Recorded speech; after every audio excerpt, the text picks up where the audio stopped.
Let's start with the energy centers or chakras, also called wheels of light. Now, what is a chakra? Chakra is a Sanskrit word meaning wheel or vortex. It is an energy wheel or an energy vortex. Have you ever loved something and felt that love in your heart? If you have felt your heart chakra. That energy that you felt, that you then called love, in the region of your heart area was not felt by the physical heart itself. It was felt by the spinning energy wheel, the vortex or the chakra, called the heart chakra, that is found in the heart area. Chakras have many functions, and we will talk about a few of them. A chakra regulates energy flow within our system and connects two external and cosmic systems and energies. Alongside that function, chakras also metabolize and interpret energy. These chakras function as pumps or valves, regulating the flow of energy through our energy system.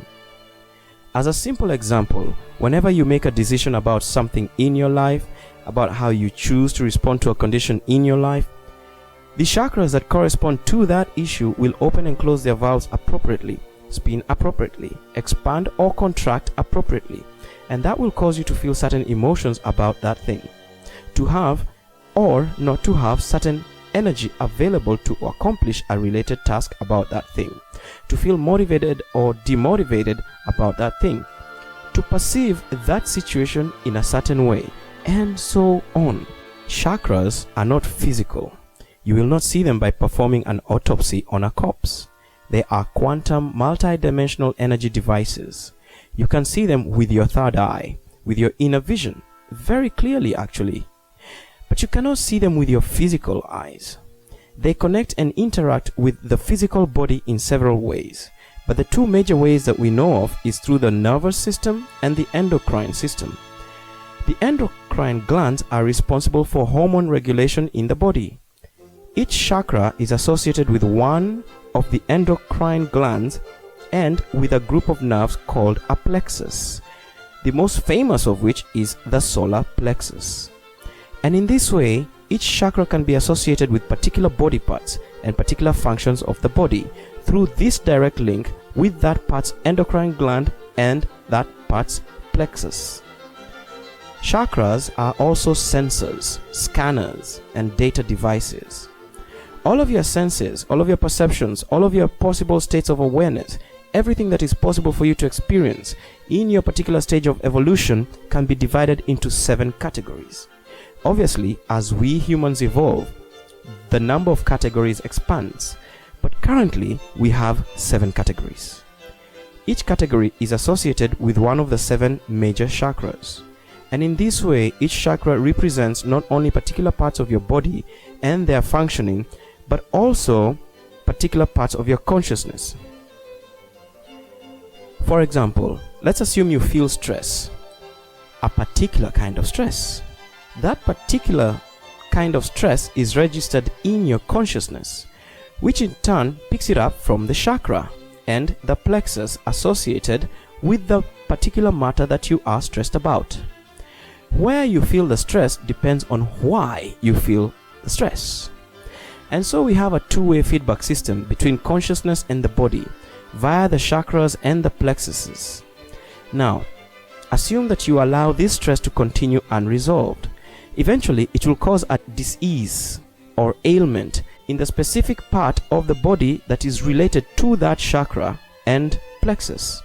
And it will manifest in a way that best matches your perceived consciousness of this stressful matter or situation. The disease or the dis-ease will be a symptom that reflects the idea or belief of the matter or the situation. The symptom serves as a communication to you through your body about what you have been doing to yourself in your consciousness.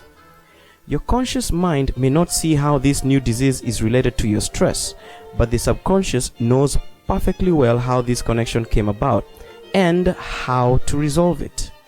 And you can, if you choose, bring that wisdom from your subconscious and into your conscious awareness. And once you change your mind, your perception of that stressful situation, or that stressful matter, and you no longer feel stressed about the matter because your perspective about it has changed, then that very same system will make that disease disappear, and the environment around you will also change. Yes, the chakras not only interface with your physical body, but they also interface with the energy around you, your physical environment. Now, do you start to see how consciousness connects to the body in a very literal way? Consciousness has physics. There are thousands of chakras, but 7 are the major ones in our current stage of evolution. But we are about to activate another 5 major ones, bringing it to a total of 12 major chakras. We shall see all this shortly. Now, as you can see here, the main chakras are facing front and back, except the 1st and the 7th, which face down and up respectively. The chakras exchange and metabolize energy from and to the universal energy field. Each chakra has small vortices that rotate at very high rates. Each vortex metabolizes and works within a defined energy spectrum that resonates with its particular spin frequency. The colors observed in each chakra are caused by the frequency of energy being metabolized at that chakra's particular rate of spin or frequency rate. And as we know, colors are simply frequency ranges within the visible part of the electromagnetic spectrum. And so now you start to see how the puzzle connects. It's all about vibration. And so we can say that the chakras have these additional functions. Number 1, to vitalize your physical body and all your non-physical bodies that comprise your aura. 2, to enable the development of different aspects of your consciousness, since each chakra is related to a specific psychology and physical function. 3, to connect to spirit through the layers of your aura. Your aura is comprised of 7 energy bodies or layers. Each of those energy bodies or layers exists in a higher octave of frequency, a higher dimension than the previous one.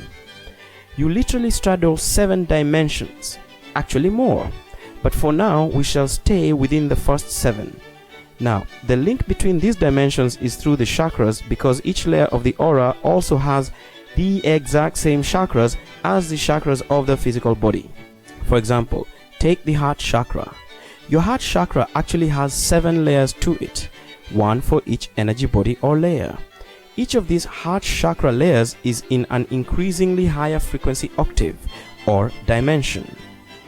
And all the heart chakra layers are interconnected by seals, and so there are 7 seals per chakra. Each seal opens and closes. These seals regulate the energy flow between the auric layers and the physical body. They open and close depending on the spiritual state of the person, moment by moment. You can literally disconnect yourself from spirit or fully connect, and that connection is literal. It is not metaphorical. When we say that a person is connected or disconnected from their spirit, we are talking of literal things, an actual connection. We are not speaking metaphorically. We are talking of literal devices that are either opened or closed. Devices. Consciousness has physics. And now let us point out the 7 major chakras real quick before we describe what each does. Here is the base chakra, and then here is the sacral chakra, the solar plexus chakra, the heart chakra, the throat chakra, the third eye chakra, and the crown chakra. In addition to those 7 chakras that spin in the body, there are another 5 major ones that spin outside of the body as we know it today. One of these connects to Gaia, and the rest connect to off-planet energies, the galaxy and the universe at large. Quite literally, we are one is not just a spiritual saying, but also an implementation of energy in a very real and practical incarnate way. Consciousness has physics. We don't know too much about these other chakras, but we, humanity, are evolving to a place where it is about to activate these other chakras. Evolution is not just about changing the physical body. Evolution evolves everything else alongside that. your spiritual body, your planet, and just about everything you can think about. And one aspect of evolution involves things such as DNA activation and chakra activation. Now, let's point out these additional chakras. Don't get hung up on the names of the chakras or what they do at this stage, as we, or I, really don't have too much information on them at this stage. Also, keep in mind that we are talking of quantum things here, beyond space-time as we know it physically. Here is the Earth Star Chakra, which connects with Gaia. And here are the other 4 chakras. First, we have the Etheric Chakra. It is found within a few feet of the body. It is awaiting DNA activation. Currently, we are only using about 30% of our DNA capabilities. We are nowhere near close the 100% potential that it's capable of. As we reactivate or increase the activation of our DNA up from 30% to 40% and so on and so forth, this chakra and the rest will start to activate. And this particular chakra will move into the Earth's atmosphere and become more of an Earth chakra, a link to the gridwork.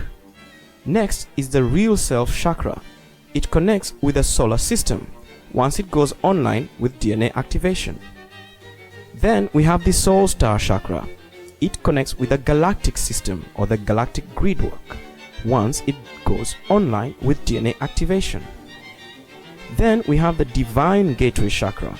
It connects with a certain place in the universe once it goes online with DNA activation.